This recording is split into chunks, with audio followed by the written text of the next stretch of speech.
সম্প্রতি সময় ঢাকা ইন্ডাস্ট্রির দর্শকপ্রিয় তারকা জাহিদ হাসান সাকিব খানের প্রসঙ্গে জানিয়েছে যে তাকে শুধু সাকিব খান বলা হয় না, বলে মেগা স্টার সাকিব খান। অন্য কাউকে বলা হয় চিত্রনায়ক। কেন এটা বুঝি না। সে তো একজন অভিনেতা, তাকে আগেই একটা ট্যাগ লাগিয়ে দেওয়া হয়। এটা তার জন্য ভালো হচ্ছে না মন্দ হচ্ছে জানি না, তবে শব্দটা কানে লাগে।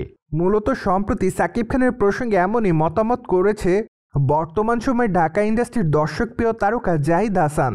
যদিও এই মতামতটি প্রকাশ্যে আসার পর সম্প্রতি সামাজিক যোগাযোগ মাধ্যমে নেটাগ্রিকদের এক অংশের কাছ থেকে প্রশংসা পাচ্ছেন তিনি, আবার অনেক অংশের কাছ থেকে সমালোচিত হচ্ছেন এই তারকা।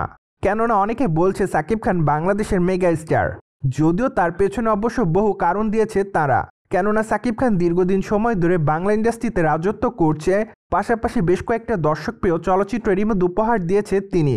তাছাড়া তার চলচ্চিত্রগুলো বাংলাদেশি ইন্ডাস্ট্রিতে বেশ ভালো ব্যবসা করে, যার জন্য অবশ্যই ইন্ডাস্ট্রি 95% এবং তার ভক্তদের কাছে মেগা স্টার সাকিব খান নামে পরিচিতি লাভ করেন তিনি।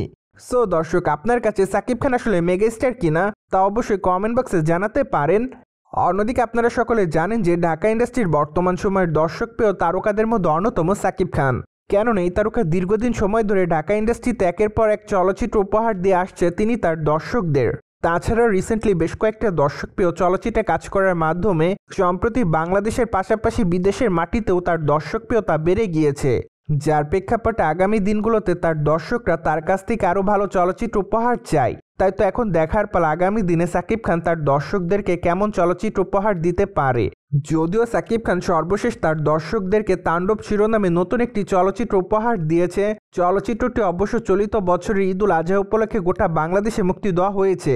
তাছাড়া বর্তমানে অবশ্য চলচ্চিত্রটি নিয়মিত দেখছে বাংলাদেশি দর্শকরা সিনেমা হলে, যার প্রেক্ষাপটে গতদিনও চলচ্চিত্রটি সিনেপ্লেক্স থেকে প্রায় 10 লক্ষ টাকার মতো ইনকাম করে।